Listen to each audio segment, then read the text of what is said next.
What is up, everyone? Jeremy here. Welcome to In the Mix. In this video, we're going to take a look at parallel reverb, or as I like to refer to it, my drum room bus. So let's just go ahead and jump right into the DAW and take a look.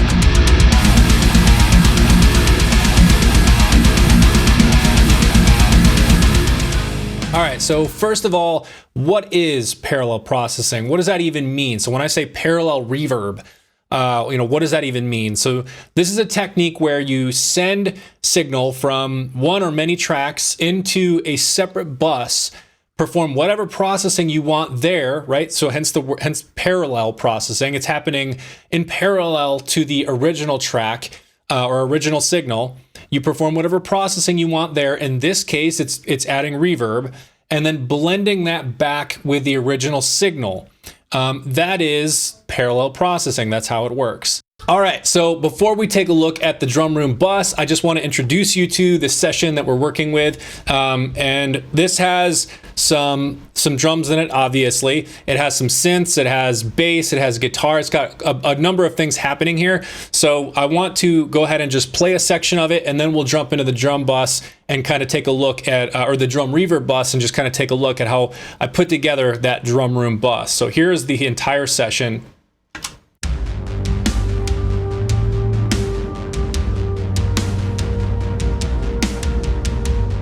Okay, so if any of you follow me on Instagram, or if you saw my weekly What's New recently, you've heard this before. But this is a new session I've begun working on, and as I was working on this, I made some updates to my drum room bus.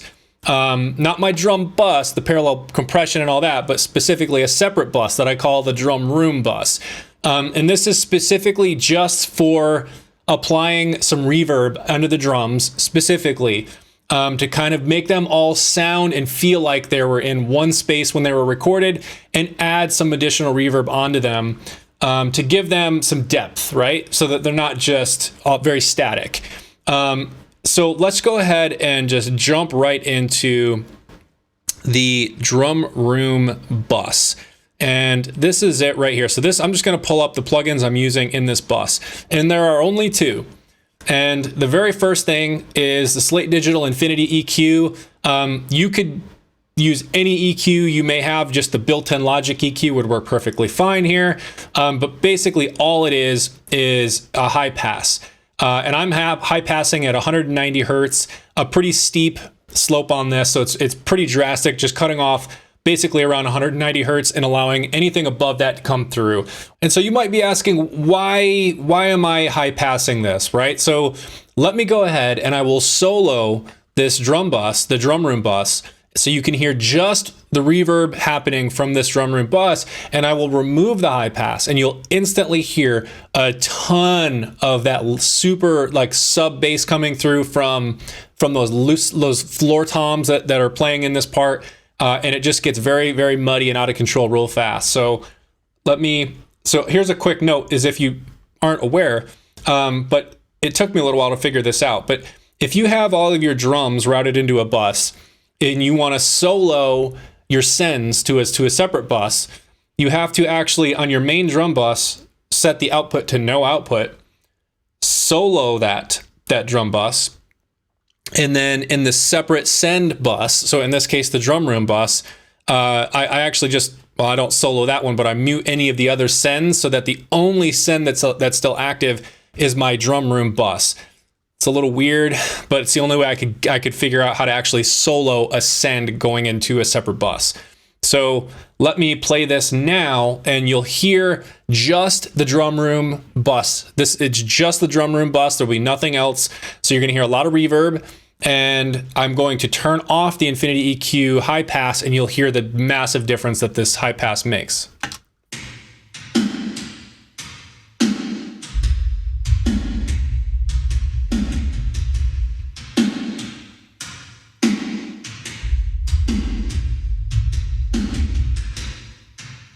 That is why I have the high pass. I don't want all of that mud and those sub frequencies coming through from those floor toms or the kick. I don't want them. I don't need them. This is just for like mid-range and up to add some reverb into the drums. So that's why I have the high pass. And the reverb that I'm using here specifically is, again, from Slate Digital. It's the Verb Suite Classics. And this is a convolution reverb, I believe. It's based on impulse responses. And so they've actually captured the impulse response from tons of different rooms with different mics, different lengths, and all of that. So I settled on this one here, the FG BM7 Rooms 1 Long Wood Room, with a decay of 984 milliseconds. And I've rolled back the highs, boosted up the mid and the lows a little bit, and you can kind of see the rest of the settings I've got here. But this is what I landed on. I felt like this is a really, really smooth, really good, not too bright sounding reverb. So I felt like this went really, really well with these drums that I'm using, which, by the way, is the GGD Invasion drum library.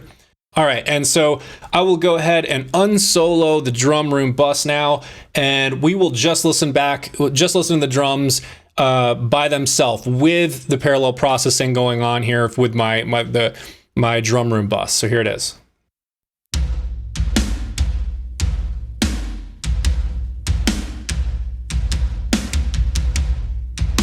All right, and so I'm gonna play it back again, and I'll turn it on and off as it plays. And now keep in mind, this is a parallel process.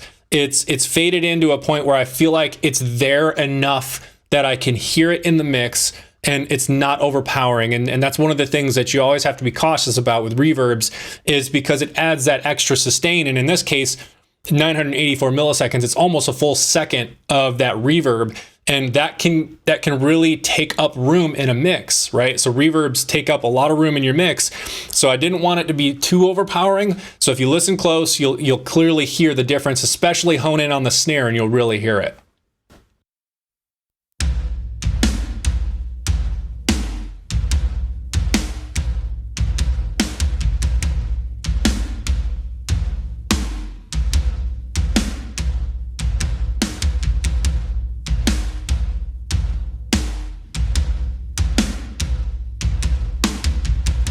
Yeah, so that is such a great sounding reverb.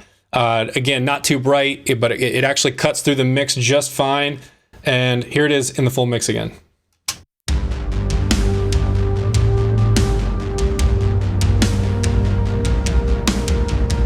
See, it's just enough to come through so you can hear that, like, sustain the reverb happening, especially on that snare. One other point I want to make here is I don't send an equal amount of each of the drum kit pieces to this Drum Room Bus. I mainly send the snare. The snare is set to infinity gain, just 0. Right? So if I look here, the snare top is at 0, snare bottom is at 0. In fact, let me make my camera here a little bit bigger so you all can see this better. Here you go. So here, 0 and 0. So the snare top and snare bottom are just coming through at 0, infinity gain 0. Then we have the toms all at -2. I believe they're all -2, -2, -2, -2, and -2. So those are rolled back just a little bit. And then for the kick, this is pulled back a lot. It's at -17. It's just barely in there. And that's because I don't want a lot of reverb on my kick, right? Like I want that punchy sound of the kick, and if you add a bunch of reverb, it totally kills that sound. So I wasn't looking to add a ton, but I wanted all the drums to kind of sound like they were in the same space, so I did add it a little bit. So that is it. I'll go ahead now and just play through a few different sections of this so you can hear what it sounds like. And you've already heard a few times what that intro part sounds like. So I'll go ahead and just move right into the part where you've got all the guitars, the bass, and everything together. And then you can hear that all mixed in there together.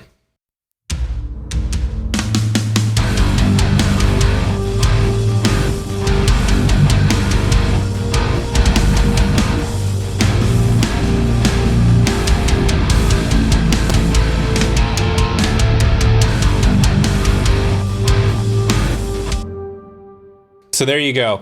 That is the Drum Room Bus processing that I've landed on recently, that I feel like is exactly what I had in my head and what I was hearing in my head, and finally have been able to put something together that matches what I feel like fits well in this mix, and what I was hearing in my head. So wanted to throw this video together, share that with y'all, and I hope you found this useful. As I mentioned before, you could use any EQ or reverb that you may have handy. It's just a matter of, adjusting things to fit your mix and what you hear in your head. And in this case, this is what I landed on.